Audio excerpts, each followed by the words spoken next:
ಈ ಮಸೀದಿ ಒಳಗಡೆ ಬಂದೇನ ಕುನ್ನಿಗಳು ಅಂತ ಹೇಳಿದ್ರು ಅವರು. ಕರ್ನಾಟಕದಲ್ಲಿರೋದು ಮುಸಲ್ಮಾನರ ಪರವಾದಂಥ ಸರ್ಕಾರ ಅಂತ ಅವ್ರ ಹೇಳಿಕೆ ಕೊಟ್ಟಿರೋದು. ಭಾರತ್ ಮಾತಾ ಕಿ ಜೈ ಅಂದ್ರೆ ಈ ರಾಜ್ಯದಲ್ಲಿ ಭಾರತ್ ಮಾತಾ ಕಿ ಜೈ ಅಂದ್ರೆ ಡ್ರ್ಯಾಗನ್ ಅಲ್ಲಿ ಸೂಚಿಸ್ಕೊಬೇಕ. ಪಾಕಿಸ್ತಾನ ಆಗಲಿ ಇನ್ನೊಂದು ಸ್ಥಾನ ಆಗಲಿ ಕಬರ್ಸ್ಥಾನ ಆಗಲಿ ಯಾವುದು ಹೇಳಿಲ್ಲ. ಅಂದ್ರೆ ಇಡೀ ಕರ್ನಾಟಕವನ್ನ ಕಾಂಗ್ರೆಸ್ ಅವರು ತಾಲಿಬಾನ್ ಮಾಡೋಕೆ ಹೊರಟಿದ್ದಾರೆ. 10 ವರ್ಷ ಟ್ರೇಲರು ಮುಂದೆ ಇದೆ ಪಿಕ್ಚರು ಅಂತ ಹೇಳಿದ್ದಾರೆ ಅವರು. ಅಷ್ಟೊತ್ತೇನು ಮಣ್ಣು ತಿಂತಾ ಇದ್ರು ಅವರು. ಕರ್ನಾಟಕ ಕಾಂಗ್ರೆಸ್ ಸರ್ಕಾರ ದಿನ ದಿನಕ್ಕೆ ಕೋಮು ಸೌಹಾರ್ದತೆಯನ್ನ ಹಾಳು ಮಾಡಬೇಕಂತ ಒಂದು ರೀತಿ ತಾಲಿಬಾನ್ ಸರ್ಕಾರದ ರೀತಿಯಲ್ಲಿ ಇವರ ನಡವಳಿಕೆಗಳು ನಡೀತಾ ಇದೆ. ಯಾಕಂದ್ರೆ ಡಿ.ಕೆ. ಶಿವಕುಮಾರ್ ಅವರು ಹೇಳಿಕೆಯನ್ನ ಕೊಟ್ಟಿದ್ರು, ಕರ್ನಾಟಕದಲ್ಲಿರೋದು ಮುಸಲ್ಮಾನರ ಪರವಾದಂಥ ಸರ್ಕಾರ ಅಂತ ಅವ್ರ ಹೇಳಿಕೆ ಕೊಟ್ಟಿರೋದು. ಕುಕ್ಕರ್ ಬಾಂಬ್ ಆದಾಗ ನನ್ನ ಬ್ರದರ್ಸ್ ಅಂತ ಹೇಳಿದ್ರು. ಇದು ರಿಯಲ್ ಆಗ್ತಾ ಇದೆ. ಈಗ ನೋಡ್ತಾ ಇದೆ ಬೋಳಿಯಾಡ ಯಾರು ಪ್ರಕರಣದಲ್ಲಿ ಈ ದೇಶದ ಪ್ರಧಾನಿಯಾಗಿ ನರೇಂದ್ರ ಮೋದಿ ಅವರು 3ನೇ ಬಾರಿ ಆಯ್ಕೆಯಾದರು. ಆ ಸಂದರ್ಭದಲ್ಲಿ ಕಾರ್ಯಕರ್ತರು ಖುಷಿಯಿಂದ ಮೆರವಣಿಗೆ ಮಾಡೋ ಮುಖಾಂತರ ಸಂಭ್ರಮವನ್ನು ಇಡೀ ದೇಶದಲ್ಲಿ ಮಾಡಿದ್ದಾರೆ. ದೇಶದಲ್ಲಿ ಎಲ್ಲೂ ಗಲಾಟೆ ಆಗಿಲ್ಲ. ಕರ್ನಾಟಕದಲ್ಲಿ ಅದರಲ್ಲೂ ಮಂಗಳೂರು ಭಾಗದಲ್ಲಿ ಹರೀಶ್ ಮತ್ತು ನಂದನ್ ಕುಮಾರ್ ಅವರು ಈ ಮೆರವಣಿಗೆಯನ್ನು ಮುಗಿಸ್ಕೊಂಡು ರಸ್ತೆಯಲ್ಲಿ ಬರಬೇಕಾದ್ರೆ ಅಲ್ಲೊಂದು ಮಸೀದಿ ಮುಂದೆ ಹಂಪಿದೆ, ರೋಡ್ ಹಂಪಿದೆ. ನಾನು ಅದರ ಪೂರ್ತಿ ವಿಡಿಯೋವನ್ನು ನೋಡಿದ್ದೀನಿ. ಮಸೀದಿಯಲ್ಲಿರುವಂಥ CC ಕ್ಯಾಮ್ರಾದ ಪೂರ್ತಿ ವಿಡಿಯೋವನ್ನು ನಾನು ನೋಡಿದ್ದೀನಿ ಇಲ್ಲಿ ಬರೋಕ್ಕೆ ಮುಂಚೆ.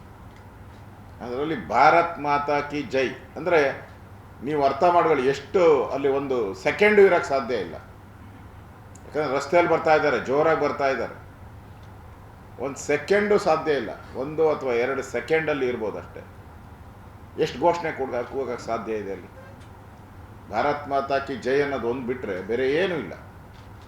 ಅದಾದ ತಕ್ಷಣವೇ ಅವ್ರ ಹಿಂದೆ ಫಾಲೋ ಮಾಡ್ತಾ ಇರೋವಂಥ ಮೋಟ್ರ್ ಬೈಕಲ್ಲಿ ಫಾಲೋ ಮಾಡಿ ಮೋಟ್ರ್ ಬೈಕಲ್ಲೇ ಹಲ್ಲೆ ಮಾಡೋವಂಥ ಪ್ರಯತ್ನವನ್ನು ಮಾಡಿ ಅದಾದಮೇಲೆ ಮುಂದಿನ ಏರಿಯಾ ರೌಡಿಗಳಿಗೆ ಒಂದು ಆಳವಾದಂಥ ಹೊಟ್ಟೆಗೆ ಚುಚ್ಚಿದ್ದಾರೆ. ನಾನು ಪೊಲೀಸವ್ರನ್ನ ಕೇಳೋಕ್ಕೆ ಇಷ್ಟಪಡ್ತೀನಿ, ಅವ್ರು ಪ್ರೀ ಪ್ಲಾನ್ ಇಲ್ಲ ಅಂದರೆ ಈ ಡ್ರ್ಯಾಗನ್ ಹೆಂಗೆ ಬರ್ತದೆ? ಹಾಗೆ ಆಗಿದ್ರೆ ಅವ್ರ ಕೈಯಲ್ಲಿ ಹೊಡಿಬೇಕಾಯ್ತು. ಮ್ಯಾಕ್ಸಿಮಮ್ ಅಂದರೆ ದೊಣ್ಣೆ ತಗೊಂಡು ಹೊಡಿಬೇಕಾಯ್ತು. ಇನ್ನೂ ಮ್ಯಾಕ್ಸಿಮಮ್ ಅಂದರೆ ಚೇರ್ ತಗೊಂಡು ಹೊಡಿಬೋದಾಯ್ತು ಅಲ್ಲೆಲ್ಲ ಆ ಡಾಬಾ ಏನಾನ ಇದ್ದಿದ್ರೆ. ಈ ಡ್ರ್ಯಾಗನ್ಗಳೆಲ್ಲ ಹೆಂಗೆ ಬಂತು? ಡ್ರ್ಯಾಗನ್ಗಳು ಯೂಸ್ ಮಾಡೋದು ಸ್ಪೆಷಲಿಸ್ಟ್ಗಳು ಯೂಸ್ ಮಾಡೋವಂಥದ್ದು, ಟ್ರೈನ್ಡ್ ಪರ್ಸನ್ಸ್. ಅಂದರೆ ಇದು ಪ್ರೀ ಪ್ಲಾನ್. ಇದು ಭಾರತ್ ಮಾತಾ ಕಿ ಜೈ ಅಂದರೆ ಈ ರಾಜ್ಯದಲ್ಲಿ ಭಾರತ್ ಮಾತಾ ಕಿ ಜೈ ಅಂದರೆ ಡ್ರ್ಯಾಗನ್ ಅಲ್ಲಿ ಸೂಚಿಸ್ಕೊಬೇಕ. ಭಾರತ್ ಮಾತಾ ಕಿ ಜೈ ಅಂದರೆ ಬೆಂಗಳೂರಿನ ಯಲಹಂಕದಲ್ಲಿ ಪಾಕಿಸ್ತಾನ ಜಿಂದಾಬಾದ್ ಅಂತ ಕೂಗ್ತಾರೆ. ಇದೆಲ್ಲ ಯಾಕಾಗ್ತಾ ಇದೆ ಅಂತ ಹೇಳಿದ್ರೆ ಕಾಂಗ್ರೆಸ್ಸಿನ ಮನಸ್ಥಿತಿ ಹಂಗಿದೆ. ವಿಧಾನಸಭೆಯಲ್ಲೇ ಪಾಕಿಸ್ತಾನ ಜಿಂದಾಬಾದ್ ಅಂದವ್ರಿಗೆ ಬಿರಿಯಾನಿ ಕೊಡಿಸಿ ಅವ್ರಿಗೆ ಬೇಲ್ ಕೊಡಿಸಿ ಆಚೆ ತಂದವರು ಕಾಂಗ್ರೆಸ್ ಅವರು. ಅಂದರೆ ಇಡೀ ಕರ್ನಾಟಕವನ್ನು ಕಾಂಗ್ರೆಸ್ ಅವರು ತಾಲಿಬಾನ್ ಮಾಡೋಕ್ಕೆ ಹೊರಟಿದ್ದಾರೆ. ಒಂದು ಹಲ್ಲೆಯನ್ನು ನಾನು ಬಲವಾಗಿ ಖಂಡಿಸ್ತೀನಿ. ನಮ್ಮ ಕಾರ್ಯಕರ್ತರು ಯಾರು ಭಯಬೀಳೋ ಅಂಥ ಅವಶ್ಯಕತೆ ಇಲ್ಲ. ನಾವು ನಿಮ್ಮ ಜೊತೆ ನಿಲ್ತೀರಿ. ಈ ತಾಲಿಬಾನ್ ಸರ್ಕಾರವನ್ನು ಬಗ್ಗು ಬಡಿಯುವಂಥದ್ದಕ್ಕೆ ಮುಗೀತು ಇನ್ನು ಅವ್ರ ಕಾಲ. ಈಗಾಗಲೇ ಪ್ರಧಾನಮಂತ್ರಿ ನರೇಂದ್ರ ಮೋದಿ ಅವರು 3ನೇ ಬಾರಿ ಪ್ರಧಾನಮಂತ್ರಿ ಆಗಿದ್ದಾರೆ. ನಾನು ಕೂಡ ಹೋಗಿದ್ದೆ. ಅದರಲ್ಲಿ ಹೇಳಿದ್ದಾರೆ ಅವರು 10 ವರ್ಷ ಟ್ರೇಲರು ಮುಂದೆ ಇದೆ ಪಿಕ್ಚರು ಅಂತ ಹೇಳಿದ್ದಾರೆ ಅವರು. ಇದನ್ನು ಇಲ್ಲಿಗೆ ಬಿಡಲ್ಲ. ಇದು ವಿಧಾನಸಭೆ ಮೆಟ್ಲುವರೆಗೂ ಕೂಡ ವಿಧಾನಸಭೆ ಸ್ಪೀಕರ್ ಮುಂದೆನೇ ಕೂಡ ಇದರ ಹೋರಾಟವನ್ನು ನಾನು ನಮ್ಮೆಲ್ಲ ವೇದಿಕೆ ಮೇಲಿರುವಂಥ ನಮ್ಮೆಲ್ಲ ಶಾಸಕರು, ನಮ್ಮ MP ಅವರು, ನಾವೆಲ್ಲರೂ ಕೂಡ ವಿಧಾನಸಭೆಯಲ್ಲೂ ಕೂಡ ಇದನ್ನು ಪ್ರಶ್ನೆ ಮಾಡೇ ಮಾಡ್ತೀವಿ. ಅಮಾಯಕ ಹಿಂದೂ ಕಾರ್ಯಕರ್ತರ ಮೇಲೆ ಮತ್ತೆ 5 ಜನದ ಮೇಲೆ ಕೇಸ್ ಹಾಕಿದ್ದಾರೆ. ನಾನು ಸರ್ಕಾರವನ್ನು ಪೊಲೀಸರನ್ನ ಕೇಳಕ್ಕೆ ಇಷ್ಟಪಡ್ತೀನಿ, ಯಾಕೆ ಹಾಕಿದ್ರಪ್ಪ? ಹಲ್ಲೆಗೊಳಗಾದವರು ಆಸ್ಪತ್ರೆಯಲ್ಲಿದ್ದಾರೆ, ಅವ್ರನ್ನ ಕಂಪ್ಲೇಂಟ್ ಆಗಿದೆ ಬಂದು. ಆಮೇಲೆ ಇದೆಲ್ಲ ಘಟನೆ ಆದಮೇಲೆ 4ನೇ ದಿನ ಕೊಟ್ಟಿರೋದು ಕಂಪ್ಲೇಂಟು. ಅಷ್ಟೊತ್ತೇನು ಮಣ್ಣು ತಿಂತಾ ಇದ್ರು ಅವರು?